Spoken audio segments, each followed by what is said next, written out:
Good afternoon, subscribers and viewers. I'm Xolisi Ncube. Uh, I want to pass a very short comment about the statement issued by President Cyril Ramaphosa just recently about Operation Dudula and other vigilante groups that are sweeping through the streets of South Africa, through the residences of South Africa, ostensibly looking for uh, illegal immigrants and telling people to pack up and leave. But before I comment on that, may I please invite you to subscribe to this channel, like this video, and share it. So, what President Ramaphosa said when he addressed a gathering of people that were commemorating Human Rights Day in South Africa, which you would remember came about as people were protesting, ironically, passed laws that prevented their movement from one place to another, and it resulted in 69 people being presently shot and killed in Sharpeville in what has now been termed, in what was later termed the Sharpeville massacre, which has now been converted to Human Rights Day in South Africa. So, as we have been saying all along, since the launch of these vigilante movements, since the surfacing of these right-wing movements that have been scapegoating migrants, blaming them for every ill that is happening in South Africa, President Ramaphosa has probably for the first time spoken publicly, expressing worry about these groups, which, as we have been saying, risk painting a bad image of South Africa. They are portraying South Africa as a xenophobic country.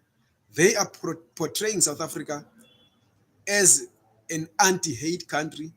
They are portraying South Africa as a lawless country because we have seen some of them walking around carrying assault rifles, shooting those rifles in places of residence, scaring people, harassing people, uh, breaching or interfering with people's rights just because they don't want fellow blacks from other African countries to live and work in South Africa.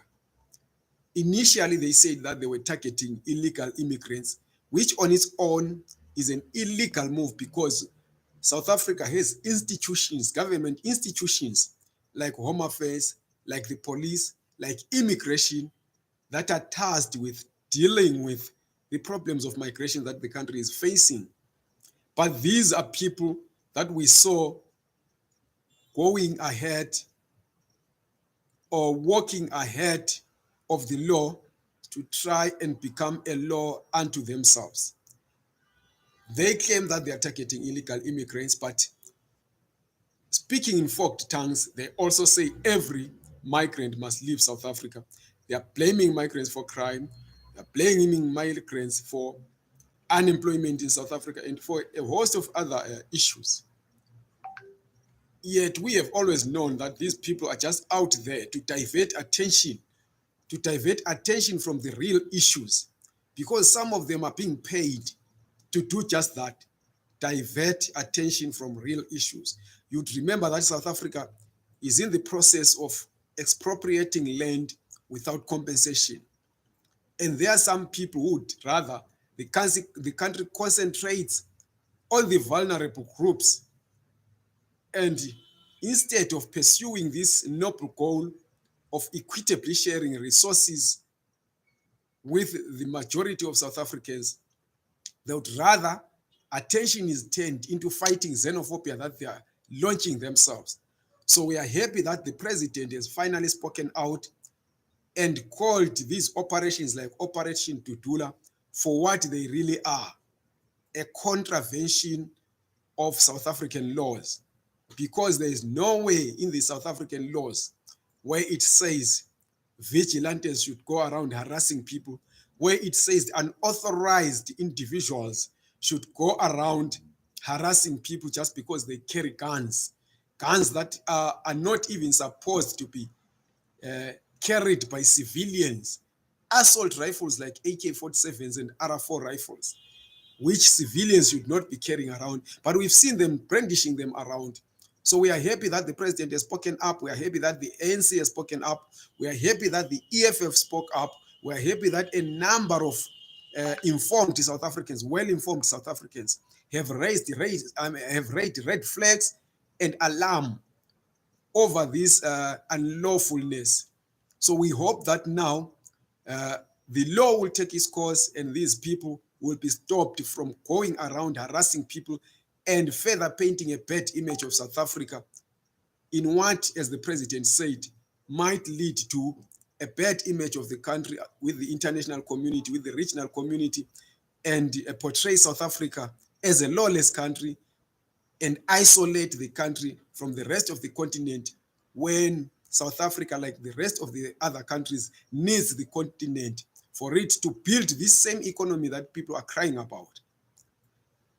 We also would like people to know that South Africa, as the president said again, wasn't built by just South Africans, as we are now purportedly, as we are now being made to believe.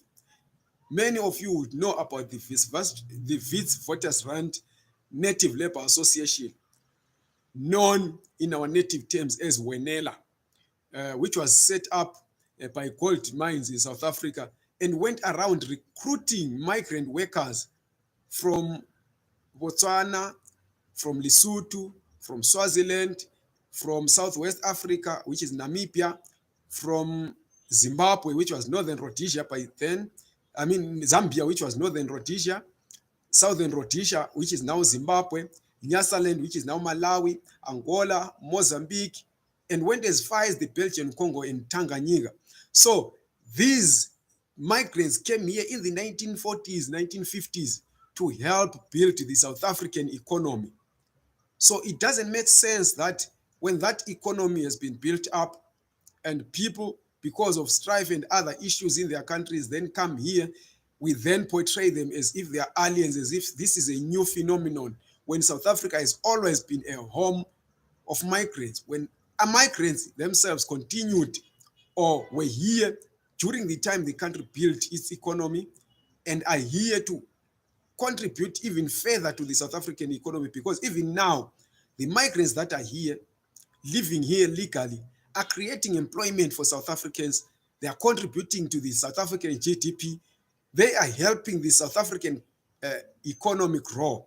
Then we have people who understand absolutely nothing about the economy, portraying themselves as the economic Buddhas of this country, portraying themselves as masters of economics by lying through their teeth and blaming people who are not even contributing a fraction to the rot of the South African economy, avoiding the real questions that you should be asking, avoiding the real answers that you should be giving about who is responsible for the inequalities that are in South Africa and who is responsible for the economic downturn in this country. So we are happy that the president has spoken up. We hope that now the law will take its course. We hope that the government will continue to deal with the issues, genuine issues that are being raised by South Africans, but also at the same time avoid a situation where unauthorized people, where criminals, where thieves take advantage of the xenophobic sentiments to attack people, steal from them, and even kill others. We saw a march that was organized by South Africans against xenophobia being postponed because this lawlessness was rearing again its ugly head, with people even daring the police to say that if they come there and attack us, we're going to get with them into the vans. And they were lying that this march was organized by illegal immigrants, yet this was a march that was being organized by South Africans who don't want to associate themselves with xenophobic sentiments, with xenophobic moves, with xenophobic harassment of people going about trying to make a living out of the opportunities that are in South Africa. So thank you very much. We'll continue to update you on this and other issues. But for now, if you have any addition, if you have any questions, please send them through the comments section or the comments box underneath this video. Have a wonderful day.